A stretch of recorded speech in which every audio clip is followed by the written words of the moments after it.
अक्सर हम सब ये सोचते हैं कि लोग हमारी वैल्यू नहीं करते, हमें इम्पोर्टेंस नहीं देते। हम दूसरों के लिए सब कुछ करते हैं, लेकिन जब हमारी बारी आती है तो हम अकेले रह जाते हैं। क्या आपने कभी सोचा है कि ऐसा क्यों होता है? इसका एक सीधा सा जवाब है कि हमने अपनी वैल्यू दूसरों के हाथों में दे रखी है।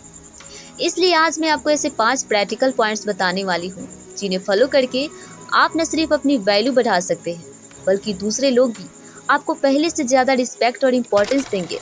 तो चलिए शुरू करते हैं। पॉइंट नंबर 1, अपने काम और स्किल को बढ़ाओ।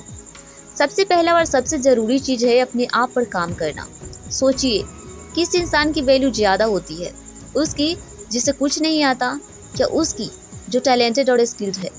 अगर आप चाहते हैं कि लोग आपको वैल्यू दे, तो पहले अपने आप में कुछ ऐसा लाएं जिसे लोगों की ज़रूरत हो। कोई नई स्किल सीखिए, जैसे digital marketing, video editing, public speaking या कोई नई लैंग्वेज। अपने काम में एक्सपर्ट बनिए। आप जो भी काम करते हैं उसमें इतना अच्छे हो जाएं कि लोग आपको ही ढूंढें। जब आप वैल्यूएबल होते हैं तो लोग खुद आपके पास आते हैं और आपको उनके आगे झुकना नहीं पड़ता। पॉइंट नंबर 2, नो कहना सीखिए। बहुत से लोग सोचते हैं कि सबको खुश रखेंगे तो सब हमें पसंद करेंगे, और इस चक्कर में हम हर चीज़ के लिए हाँ कह देते हैं, चाहे हम चाहें या न चाहें। लेकिन ये सबसे बड़ी गलती है। जब आप हर वक्त दूसरों के लिए अवेलेबल होते हैं तो उन्हें आपकी आदत हो जाती है और उनकी नज़रों में आपकी अहमियत कम हो जाती है। याद रखिए, जिस चीज़ की अबाउंडेंस होती है उसकी वैल्यू कम हो जाती है। तो इसलिए अपने लिए बाउंड्री सेट कीजिए। जो काम आपको सही ना लगे उसके लिए पोलाइट वर्ड में नो कहना सीखिए।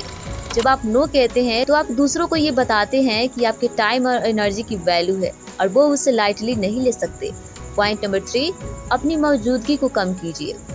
आपने कभी नोट किया है कि कुछ लोग जब ग्रुप में नहीं होते हैं तो उनकी कमी महसूस होती है, सब उनके बारे में बातें करते, लेकिन कुछ लोग जब ग्रुप में नहीं होते हैं तो किसी को फर्क नहीं पड़ता। ऐसा क्यों? क्योंकि वो हर वक्त अवेलेबल होते हैं, लेकिन आज वो नहीं है। इसलिए आप भी हर सोशल गैदरिंग में मत जाइए, हर फोन कॉल का जवाब तुरंत मत दीजिए, हर ग्रुप चैट में रिएक्ट मत कीजिए। थोड़ी देर के लिए लोगों से दूर रहिए, उन्हें आपकी मौजूदगी की आदत मत डालिए। जब आप थोड़ा दूर रहेंगे तब लोगों को आपकी अहमियत पता चलेगी, और जब आप वापस आएंगे तो वो आपको पहले से ज्यादा वैल्यू देंगे। पॉइंट नंबर 4, सेल्फ रिस्पेक्ट और सेल्फ कॉन्फिडेंस दिखाएं। जैसा आप खुद को ट्रीट करते हैं, लोग भी आपको वैसा ही ट्रीट करते हैं। अगर आप खुद को रिस्पेक्ट नहीं देंगे तो दूसरे भी आपकी रिस्पेक्ट नहीं करेंगे। अपनी पसंद और नापसंद को समझिए और उस पर ज़्यादा ध्यान दीजिए। अपने डिसीजन खुद लीजिए। जब कोई आपका मजाक उड़ाए तो उसको जेंटली लेकिन फॉर्मली बताएं कि आपको ये पसंद नहीं है। अपने अंदर सेल्फ कॉन्फिडेंस पैदा कीजिए, और कॉन्फिडेंस दिखाने के लिए आप सीधे खड़े होइए, आंखों में आंखें डालकर बातें कीजिए और धीरे और साफ बोलिए। जब आप अपने आप में विश्वास दिखाते हैं तो लोग भी आप पर विश्वास करते हैं। पॉइंट नंबर 5, अपनी बातों में दम रखिए। आखिरी और सबसे इम्पोर्टेंट बात है, अपनी बातों को वैल्यू दीजिए। जब आप कुछ कहते हैं तो उसे करके दिखाइए।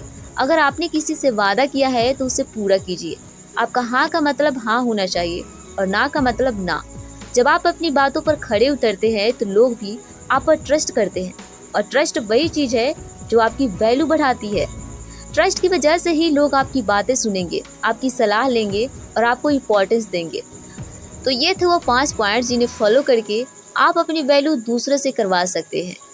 याद रखिए, आपकी वैल्यू आपके अंदर है, ना कि दूसरों के हाथ में।